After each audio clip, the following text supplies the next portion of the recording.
எல்லாருக்கும் வணக்கம். இது உங்கள் study with Darshini YouTube channel. நம்ம இந்த வீடியோவில் ஆகஸ்ட் 21ஆம் தேதிக்கான கரண்ட் அஃபேர்ஸ் பார்க்க போகிறோம். இன்றைக்கான கரண்ட் அஃபேர்ஸ் பார்க்கறதுக்கு முன்னாடி எஸ்டர்டே கரண்ட் அஃபேர்ஸ் ரிவிஷன் பார்த்துட்டு ஸ்டார்ட் பண்ணலாம். சரி கவனிங்க, ஆகஸ்ட் 20 கரண்ட் அஃபேர்ஸ்க்கான ரிவிஷன். ஃபர்ஸ்ட் கொஸ்டின், எத்தனை கிலோ எடையுடைய செயற்கைக்கோள்களை விண்ணில் செலுத்த 40 மாடி கட்டட உயரம் கொண்ட ராக்கெட்டை இஸ்ரோ உருவாக்கி வருகிறது? Answer 75,000 kilo. குற்ற வழக்கில் எத்தனை நாட்கள் சிறையில் இருந்தால் பிரதமர், முதல்வர், அமைச்சர்கள் பதவி ரத்து செய்யும் மசோதா அறிமுகப்படுத்தப்படுகிறது? ஆன்சர் ஆப்ஷன் ஏ 30 நாட்கள். முதல்வரின் காக்கும் கரங்கள் திட்டம் கீழ்கண்ட எதுடன் தொடர்புடையது? ஆன்சர் ஆப்ஷன் சி முன்னாள் படை வீரர்கள். இந்தியாவில் எந்த ஆண்டுக்குள் நிலவுக்கு விண்வெளி வீரரை அனுப்ப திட்டமிடப்பட்டுள்ளது? ஆன்சர் 2040ஆம் ஆண்டுக்குள். ஷாங்காய் கோஆபரேஷன் ஆர்கனைசேஷனின் வருடாந்திர உச்சி மாநாடு எங்கு நடைபெற உள்ளது? Answer option C Tianjin. தற்போது பருத்தி இறக்குமதி எத்தனை சதவீதம் அதிகரித்துள்ளது? ஆன்சர் 107.4%. 1975ஆம் ஆண்டு அவசர நிலை யாரால் அமல்படுத்தப்பட்டது? ஆன்சர் இந்திரா காந்தி. ஆசிய துப்பாக்கி சுடுதல் சாம்பியன்ஷிப் போட்டியில் தங்கம் வென்ற இந்திய வீராங்கனை யார்? ஆன்சர் ராஷ்மிகா சாகல். 13வது மகளிருக்கான ஒருநாள் உலகக்கோப்பை கிரிக்கெட் போட்டியை எந்த நாடு நடத்துகிறது? Answer option A India. இன்றைக்கான கரண்ட் அஃபேர்ஸ் பார்க்கலாம். ஃபர்ஸ்ட் கொஸ்டின், நாட்டின் 22வது இந்திய மேலாண்மை கல்வி நிறுவனம் எங்கு அமைக்கப்பட உள்ளது? Answer option A Guwahati. So Assam மாநிலத்தின் குவாஹாத்தில தான் இப்போ இந்தியாவுடைய 22வது இந்திய மேலாண்மை கல்வி நிறுவனமானது அமைக்கப்பட இருக்கு. இதுக்கான மசோதாவானது இப்போ 2 அவைகள் ஏற்கனவே மக்களவையில் நிறைவேற்றப்பட்டிருந்ததுன்னு பார்த்தோம், மாநிலங்களவையில் நிறைவேற்றப்பட்டிருக்கு. ஸோ நாடாளுமன்றத்தில் 2 அவைகள்லையுமே இதுக்கான IIM சட்ட திருத்த மசோதா 2025 இப்போ நிறைவேற்றப்பட்டிருக்கு. ஸோ அதன்படி அசாம் மாநிலத்தில் குவாஹாத்தியில் பார்த்தீங்கன்னா 22வது இந்திய மேலாண்மை கல்வி நிறுவனமானது நிறுவப்பட இருக்கு. சரி, 1961லேருந்து 2014ஆம் ஆண்டு வரைக்கும் பார்த்தீங்கன்னா நம்ம நாட்டில் எத்தனை IIM தான் இருந்திருக்கு அப்படின்னா 13 IIM கல்வி நிறுவனங்கள் தான் இருந்திருக்கு. அதோட எண்ணிக்கை பார்த்தீங்கன்னா 2014ஆம் ஆண்டு 2014லேருந்து இப்போ வரைக்கும் ஒரு 11 இயர்ஸ் இருக்கு இல்லையா, இந்த காலத்தில் மட்டுமே 9வது IIM ஆனது இப்போ குவாஹாத்தில் அமைக்க போகிறாங்க. ஸோ அதிகமான IIM உருவாக்கப்பட்டிருக்குன்னு சொல்லியிருக்காங்க. ஸோ 2017ஆம் ஆண்டில் பார்த்தீங்கன்னா IIMகள் முழுமையான பல்கலைக்கழக அந்தஸ்தை பெற்றிருப்பாங்க. நெக்ஸ்ட் ரீசன் நியூஸ், நாட்டின் முதல் தேசிய கூட்டுறவு பல்கலைக்கழகமானது குஜராத் மாநிலத்தின் ஆனந்த் நகர்ல அமைக்கப்படுது. தேசிய கல்விக் கொள்கையின் கீழ் இந்தியாவில் அமையக்கூடிய முதல் வெளிநாட்டு பல்கலைக்கழக வளாகம் எது அப்படின்னா சவுத்தாம்ப்டன் பல்கலைக்கழக வளாகம் தான் அமைக்கிறாங்க தேசிய கல்விக் கொள்கையின் கீழ். அடுத்து ஏற்கனவே பார்த்தீங்கன்னா டிகிங் பல்கலைக்கழகம், ஆஸ்திரேலியாவுடைய டிகிங் பல்கலைக்கழகம், வல்லகாங் பல்கலைக்கழகம் அவங்களுடைய கிளை வளாகங்களை குஜராத் மாநிலத்தின் கிஃப்ட் சிட்டில அமைக்கிறாங்க. இரண்டாவது கேள்வி, இணையவழி விளையாட்டு மேம்பாடு மற்றும் ஒழுங்குமுறை சட்ட மசோதா 2025 முக்கிய அம்சங்களில் சரியானது எது? ஸோ ஆப்ஷன் ஏ பாருங்க, இணையவழி விளையாட்டை நடத்தினால் 3 ஆண்டுகள் வரை சிறை நிற்கு. அதாவது இப்போ மக்களவையில் இணையவழி விளையாட்டுகளை மேம்படுத்துறது, அதில் ஏதேனும் குற்றங்கள் செய்கிறாங்கன்னா அவங்களுக்கு என்ன தண்டனை பண்ணணும் அப்படின்னு சொல்லிட்டு ஒழுங்குமுறைப்படுத்துவதற்கான சட்ட மசோதாவானது அறிமுகம் பண்ணியிருக்காங்க. இந்த மசோதாவில் உள்ள சிறப்பு அம்சங்கள் என்ன, அதில் சரியானது என்ன அப்படின்னு பார்த்தோம்னா, இணையவழி விளையாட்டுகளை நடத்துகிறாங்க அப்படின்னா அந்த நிறுவனங்களுக்கு 3 ஆண்டுகளுக்கு வரைக்கும் சிறை தண்டனை விதிக்கப்படும் சொல்லிட்டு தெரிவிச்சிருக்காங்க. அடுத்து விளம்பரம் செய்கிறாங்க. ஸோ இந்த இணையவழி விளையாட்டை பண்ணுங்க அப்படின்னு சொல்லிட்டு அட்வர்டைஸ் பண்ணுறாங்க இல்லையா, அப்படி விளம்பரம் செய்கிறவங்களுக்கு 2 ஆண்டுகள் வரைக்கும் சிறை தண்டனை அப்படின்னு சொல்லிட்டு தெரிவிச்சிருக்காங்க. அடுத்து 3வது பாருங்க, மறுபடியும் அதே குற்றத்தை செய்கிறாங்க, ஏற்கனவே இந்த விஷயத்த செஞ்சுருக்காங்க, மறுபடியும் அதே குற்றத்தை செய்கிறாங்க அப்படின்னா அவங்களுக்கு 2 கோடி வரைக்கும் அபராதம் விதிக்கப்படும் அப்படின்னு சொல்லிட்டு தெரிவிச்சிருக்காங்க இந்த மசோதாவில். ஸோ எல்லாமே கரெக்டு தான், ஆப்ஷன் டி அனைத்துமே சரி.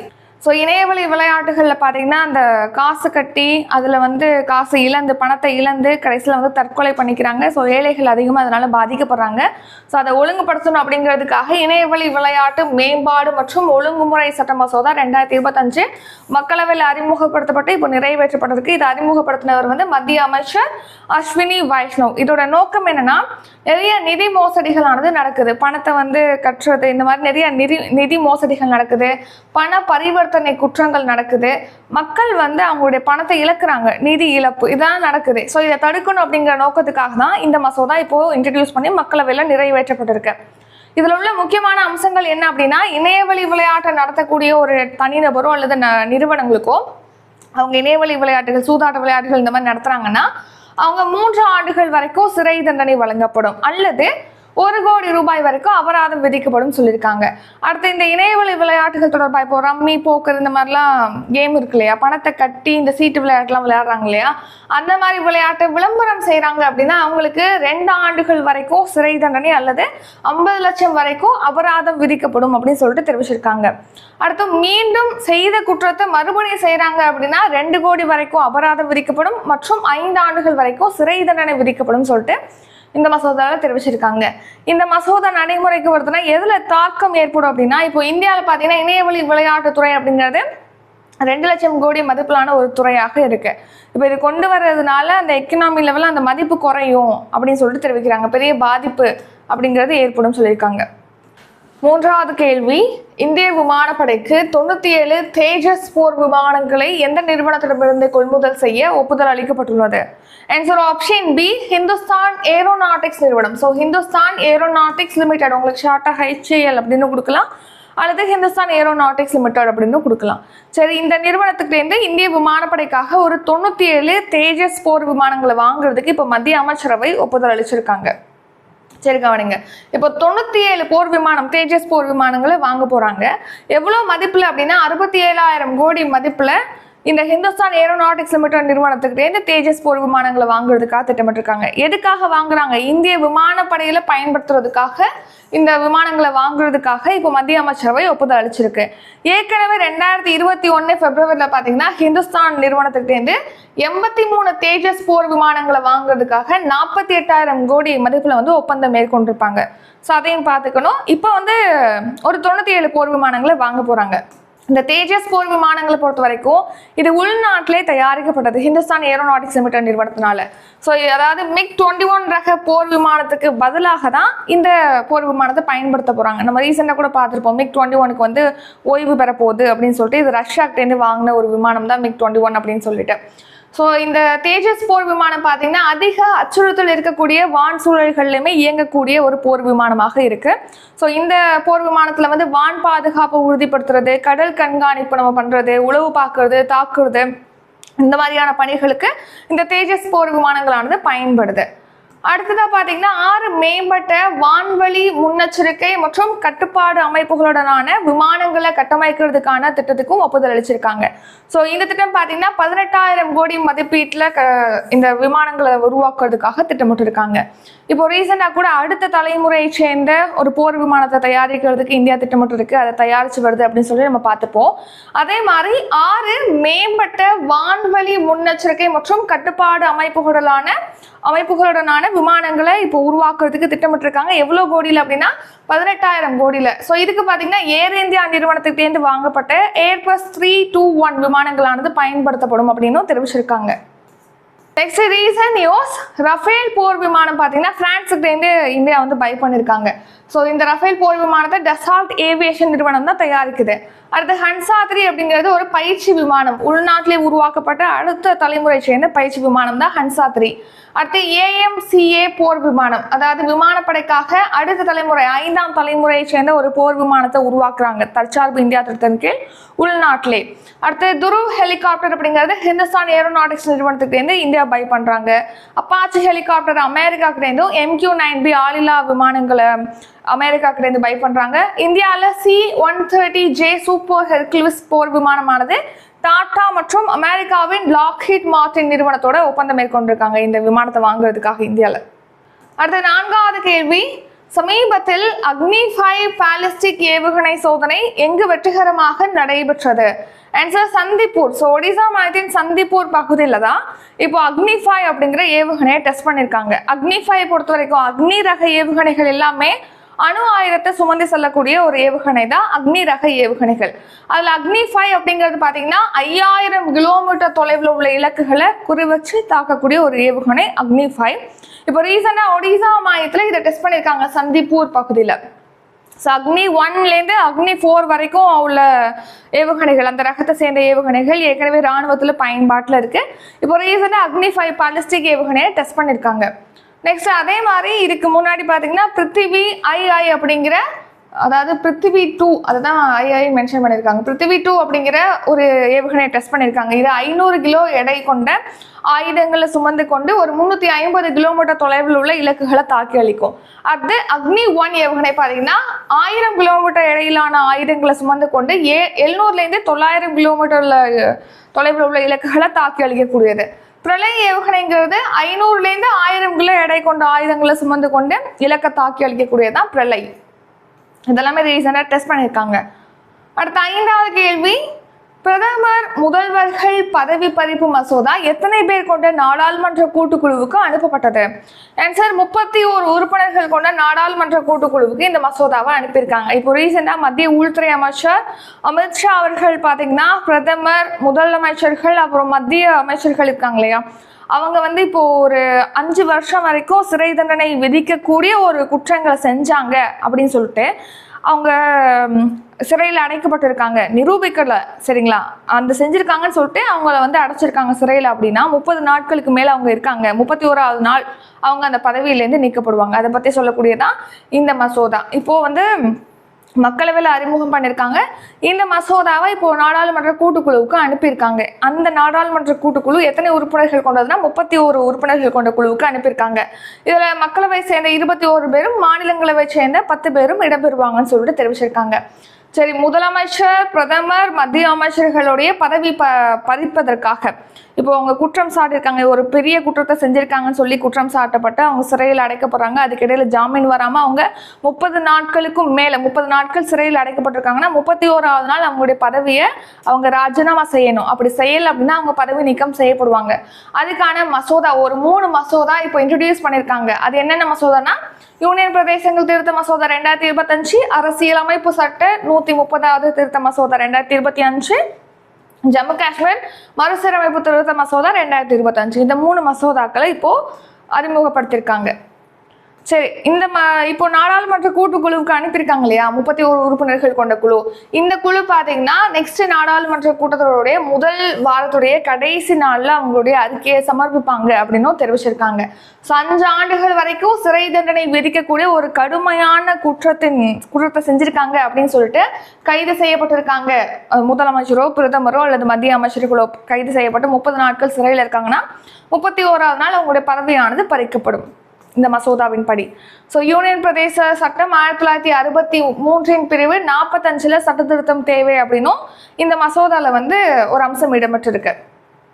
Next reason news, Jan Vishwas மசோதா 2.0. ஸோ இது பார்த்தீங்கன்னா இப்போ சின்ன சின்ன குற்றங்களுக்கெல்லாம் சிறை தண்டனை விதிக்கிற மாதிரி இருக்கு. ஸோ அதெல்லாம் தடுக்கணும், அதில் ஒரு சில விதிகளில் மாற்றம் ஏற்படுத்தணும் அப்படிங்கிறதுக்காக தான் இந்த மசோதா கொண்டு வந்திருக்காங்க.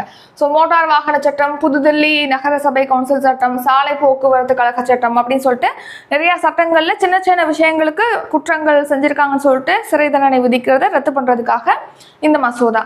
வருமான வரி மசோதா 2025ங்கிறது வருமான வரி சட்டம் 1961 மாற்றாக அறிமுகப்படுத்தப்பட்டது. கடல் சரக்கு போக்குவரத்து சட்டம் 1925க்கு மாற்றாக கடல் வழி சரக்கு போக்குவரத்து சட்ட மசோதா 2025ங்கிறது அறிமுகப்படுத்தியிருக்காங்க. அடுத்து வணிக கப்பல் போக்குவரத்து சட்டம் 1958க்கு பதிலாக வணிக கப்பல் போக்குவரத்து சட்ட மசோதா 2024 அறிமுகப்படுத்தப்பட்டது. அடுத்து இந்திய துறைமுகங்கள் சட்ட மசோதா 2025 அப்படிங்கிறது மத்திய மாநில அரசு பிரதிநிதிகளோட கடல்சார் மாநில மேம்பாட்டு கவுன்சில் நிறுவுவதற்கு வழிவகை செய்யுது. சுரங்கங்கள் மற்றும் கனிமங்கள் சட்ட திருத்த மசோதா 2025 அப்படிங்கிறது பார்த்தீங்கன்னா இப்போ அந்த ராயல்டி அப்படின்னு சொல்லிட்டு அந்த கட்டண தொகையெல்லாம் இருக்கு இல்லையா, அந்த கட்டண தொகையிலோட காப்புரிமையில 2% அதை 3% அதிகரிக்கிறதுக்கு வழிவகை செய்யுது அந்த மசோதா. அடுத்த 6வது கேள்வி, கஜகஸ்தானில் நடைபெற்ற ஆசிய துப்பாக்கி சுடுதல் சாம்பியன்ஷிப் போட்டியில் அனந்தத் சிங் நருகா டேஷ் பதக்கம் வென்றார். ஆன்சர் ஆப்ஷன் ஏ, தங்கப்பதக்கம். ஸோ கஜகஸ்தானில் இப்போ நடைபெற்ற ஆசிய துப்பாக்கி சுடுதல் சாம்பியன்ஷிப் போட்டியில் இந்திய வீரர் அனந்தத் சிங் நருகா பார்த்தீங்கன்னா தங்கப்பதக்கம் வின் பண்ணியிருக்காரு. எந்த பிரிவில் இவர் தங்கம் வின் பண்ணியிருக்காரு அப்படின்னா ஆடவருக்கான ஸ்கீட் தனிநபர் ஸ்கீட் பிரிவில் தான் இவர் சாம்பியனாக இருக்காரு. அதே மாதிரி 10 மீட்டர் ஏர் பிஸ்டல் அணிகள் பிரிவில் பார்த்தீங்கன்னா சௌரவ் சௌதரியும் சுருச்சி இந்தர் சிங்கும் வெண்கல பதக்கம் வின் பண்ணியிருக்காங்க. அடுத்த 7வது கேள்வி, சீனியர் தேசிய தடகள சாம்பியன்ஷிப் போட்டி எங்கு நடைபெற்றது? ஆன்சர் சென்னை. ஸோ சென்னையில தான் இந்த சீனியர் தேசிய தடகள சாம்பியன்ஷிப் போட்டியானது இப்போ நடைபெற்று வருது. அதில் ஆடவருக்கான 100 மீட்டர் ஓட்டத்தில் தமிழ்நாடு சேர்ந்த தமிழ் அரசு தங்கப்பதக்கம் வின் பண்ணியிருக்காரு 10.22 வினாடிகளில் இலக்கை எட்டி. அடுத்த கம்பு ஒன்றை தாண்டுதலை பொறுத்த வரைக்கும் பார்த்தீங்கன்னா 3 பதக்கங்களுமே தமிழ்நாடு வீரர்கள் தான் வின் பண்ணியிருக்காங்க. அதில் ஜி ரீகன் வந்து தங்கப்பதக்கம், கௌதம் வந்து வெள்ளிப்பதக்கம், கமல் வந்து வெண்கல பதக்கம். நெக்ஸ்ட் மகளிருக்கான 100 மீட்டர் ஓட்டத்தில் தமிழ்நாட்டை சேர்ந்த எஸ் தனலட்சுமி 11.36 வினாடிகளை இலக்கை எட்டி அவங்க தங்கப்பதக்கம் வின் பண்ணியிருக்காங்க. அடுத்த 8வது கேள்வி, தமிழ்நாடு சுகாதார அறக்கட்டளையின் தலைவர் யார்? ஆன்சர் ஆப்ஷன் சி, மக்கள் நல்வாழ்வுத்துறை செயலர் தலைமையில தான் இப்போ தமிழ்நாடு சுகாதார அறக்கட்டளையானது இயங்கும் அப்படின்னு சொல்லிட்டு இப்போ அறிவிச்சிருக்காங்க. சரி கவனிங்க, இப்போ தமிழ்நாடு சுகாதார அறக்கட்டளையை அமைத்து இப்போ அரசாணையானது பிறப்பிக்கப்பட்டிருக்கு. ஸோ இதோட தலைமை பொறுப்பை யார் வகிப்பாங்க அப்படின்னா மக்கள் நல்வாழ்வுத்துறை செயலர் தலைமையில தான் இது இயங்கும் அப்படின்னு தெரிவிச்சிருக்காங்க. எதுக்காக அமைச்சிருக்காங்க அப்படின்னா, இப்போ நம்ம நாட்டில் பார்த்தீங்கன்னா, நம்ம தமிழ்நாட்டில் பார்த்தீங்கன்னா அரசு மருத்துவமனைகளில் உள்கட்டமைப்பை மேம்படுத்துறது, அடுத்து ஃபண்ட் கொடுக்குறாங்க இல்லையா, அந்த ஃபண்டை வந்து பெறுவதற்காக பெரிய நிறுவனங்கள்டேந்து பெருநிறுவன சமூக பொறுப்பு நிதியை வந்து பெறுவது, இது போன்ற விஷயங்களுக்காக இந்த அறக்கட்டளையானது இப்போ அமைச்சிருக்காங்க. இந்த அறக்கட்டளையோட தலைமை பொறுப்பு யாருக்குள்ள இருக்கும்? மக்கள் நல்வாழ்வுத்துறை செயலர் தான் இதோட தலைமை பொறுப்பாக இருப்பாரு. ஸோ மக்கள் நல்வாழ்வு மற்றும் குடும்ப நலத்துறை சார்பில் தான் இந்த தமிழ்நாடு அறக்கட்டளை சுகாதார அறக்கட்டளையானது இப்போ அமைக்கப்பட்டிருக்கு.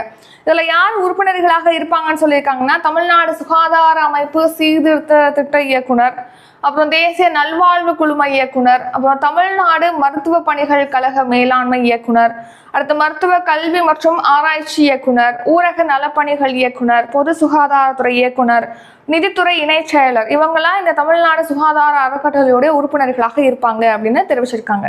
9வது கேள்வி, விடுதலை போராட்ட வீரர் ஒண்டி வீரனின் நினைவு தினம் எந்த நாளில் அனுசரிக்கப்படுகிறது? ஆன்சர் ஆகஸ்ட் 20ஆம் தேதி தான் விடுதலை போராட்ட வீரர் ஒண்டி வீரன் அவர்களுடைய நினைவு தினமானது அனுசரிக்கப்படுகிறது. ஸோ ஒண்டி வீரன் என்பவர் பார்த்தீங்கன்னா திருநெல்வேலி மாவட்டத்தின் பாளையங்கோட்டையில் அவருக்கு மணிமண்டபம் இருக்கு. ஸோ இவர் திருநெல்வேலி மாவட்டத்திலேயே நெற்கட்டும் சேவல் பாளையக்காரராக இருந்திருக்காரு. மேலும் இவர் பூலித்தேவருடைய படை தளபதியாகவும் இருந்திருக்காரு. 254வது நினைவு தினம் இந்த வருஷம் ஆகஸ்ட் 20ஆம் தேதி அனுசரிக்கிறோம் ஒண்டி வீரனுடைய நினைவு தினம். ஸோ இவர் வந்து ஜமீன் பரம்பரையில பாத்தீங்கன்னா கிபி 1710 பெத்த வீரன் அப்புறம் வீரம்மா இவங்க 2 பேருக்கும் மகனாக பிறந்திருக்காரு. 1771 ஆகஸ்ட்ல தென்மலை போர்ல வீர மரணம் அடைந்திருக்காரு. ஸோ சுதந்திர போராட்ட வீரர்கள்ல தமிழ்நாட்டை சேர்ந்த ஒரு முன்னோடி இவர். அடுத்து 10வது கேள்வி, நல்லிணக்க தினம் எந்த நாளில் அனுசரிக்கப்படுகிறது? ஆன்சர் ஆகஸ்ட் 20ஆம் தேதி. ஸோ முன்னாள் பிரதமர் ராஜீவ் காந்தி அவர்கள் இருக்காங்க இல்லையா, அவங்களுடைய பிறந்த தினம் தான் நம்ம வந்து நல்லிணக்க தினமாக அனுசரிக்கிறோம். ஸோ சத்பவன திவாஸ் அப்படின்னு அழைக்கலாம், அல்லது நல்லிணக்க நாள் அப்படின்னு அழைக்கலாம். ஆகஸ்ட் 20ஆம் தேதி இதை நம்ம செலிப்ரேட் பண்றோம், ராஜீவ் காந்தியுடைய பிறந்த நாள். இந்த வருஷம் 81வது பிறந்த நாளானது இப்போ நம்ம கொண்டாடுறோம். இந்தியாவுடைய 6வது மற்றும் இளைய பிரதமர் ராஜீவ் காந்தி. இவர் 1984லேருந்து 89ஆம் ஆண்டு வரைக்கும் பிரதமராக இருந்திருக்காரு. 1991 பார்த்தீங்கன்னா ஸ்ரீபெரும்புதூர்ல விடுதலை புலிகள் கட்சியின் மூலமா நடத்தப்பட்ட தற்கொலை படை தாக்குதல்ல பாத்தீங்கன்னா அவர் உயிரிழந்துட்டாரு. அடுத்து இன்றைக்கான கரண்ட் அஃபேர்ஸ் ரிவிஷன் பார்க்கலாம். அதுக்கு முன்னாடி இப்போ July month current affairs ready ஆச்சு. மந்த்லி கரண்ட் அஃபேர்ஸ் ஒவ்வொரு மந்த்துக்குமே ப்ரொவைட் பண்றோம். நீங்க ஜாயின் பண்ண நினைக்கிறீங்க, பை பண்ணணும்னு நினைக்கிறீங்கன்னா டிஸ்கிரிப்ஷன்ல ப்ரைஸ் டீடைல் கொடுத்துருக்கோம், நீங்க பை பண்ணிக்கலாம். இது தவிர்த்து current affairs 1 year subscription start பண்றோம். அடுத்து டெட்டுக்கு பாத்தீங்கன்னா சோஷியல் சயின்ஸுக்கு வந்து டெஸ்ட் பேட்ச் வந்து ஸ்டார்ட் ஆகுது, தமிழ் டெஸ்ட் பேட்ச் ஸ்டார்ட் ஆகுது. இதை பற்றி டீட்டெயிலாக டிஸ்கிரிப்ஷனில் இருக்கு, செக் பண்ணி பார்த்துக்குங்க. இப்போ நம்ம ரிவிஷன் பார்க்கலாம். ஃபர்ஸ்ட் கொஸ்டின், நாட்டின் 22வது இந்திய மேலாண்மை கல்வி நிறுவனம் எங்கு அமைக்கப்பட உள்ளது? ஆன்சர் குவாஹாத்தி. இணையவழி விளையாட்டு மேம்பாட்டு மற்றும் ஒழுங்குமுறை சட்ட மசோதா 2025 முக்கிய அம்சங்களில் சரியானது எது? ஆன்சர் ஆப்ஷன் டி, அனைத்தும். இணையவழி விளையாட்டை நடத்தினால் 3 ஆண்டுகள் வரை சிறை, விளம்பரம் செய்பவர்களுக்கு 2 ஆண்டுகள் வரை சிறை, மீண்டும் அதே குற்றத்தை செய்பவர்களுக்கு 2 கோடி வரை அபராதம். இந்திய விமானப்படைக்கு 97 தேஜஸ் போர் விமானங்கள் எந்த நிறுவனத்திடமிருந்து கொள்முதல் செய்ய ஒப்புதல் அளிக்கப்பட்டுள்ளது? Answer Hindustan Aeronautics. சமீபத்தில் அக்னி 5 பாலிஸ்டிக் ஏவுகணை சோதனை வெற்றிகரமாக எங்கு நடைபெற்றது? Answer option B, Chandipur. பிரதமர் முதல்வர்கள் பதவி பறிப்பு மசோதா எத்தனை பேர் கொண்ட நாடாளுமன்ற கூட்டுக்குழுவுக்கு அனுப்பப்பட்டது? ஆன்சர் 31 உறுப்பினர்கள். கஜகஸ்தானில் நடைபெற்ற ஆசிய துப்பாக்கி சுடுதல் சாம்பியன்ஷிப் போட்டியில் அனந்தத் சிங் நர்கா டேஷ் பதக்கம் வென்றார். ஆன்சர் ஆப்ஷன் ஏ தங்கப்பதக்கம். சீனியர் தேசிய தடகள சாம்பியன்ஷிப் போட்டி எங்கு நடைபெற்றது? Answer option B Chennai. Tamil Nadu சுகாதார அறக்கட்டளையின் தலைவர்? ஆன்சர் மக்கள் நல்வாழ்வுத்துறை செயலர். விடுதலை போராட்ட வீரர் ஒண்டி வீரரின் நினைவு தினம் எந்த நாளில் அனுசரிக்கப்படுகிறது? ஆன்சர் ஆகஸ்ட் 20ஆம் தேதி. நல்லிணக்க தினம் எந்த நாளில் அனுசரிக்கப்படுகிறது? ஆன்சர் ஆகஸ்ட் 20ஆம் தேதி. இத்துடன் இன்றைக்கான கரண்ட் அஃபேர்ஸ் வீடியோ நிறைவடைகிறது. இந்த வீடியோ உங்களுக்கு பிடிச்சிருந்தா லைக் பண்ணுங்க, ஷேர் பண்ணுங்க. நம்ம சேனலை நீங்க இன்னும் சப்ஸ்கிரைப் பண்ணலன்னா மறக்காம சப்ஸ்கிரைப் பண்ணிக்கோங்க. நன்றி, வணக்கம்.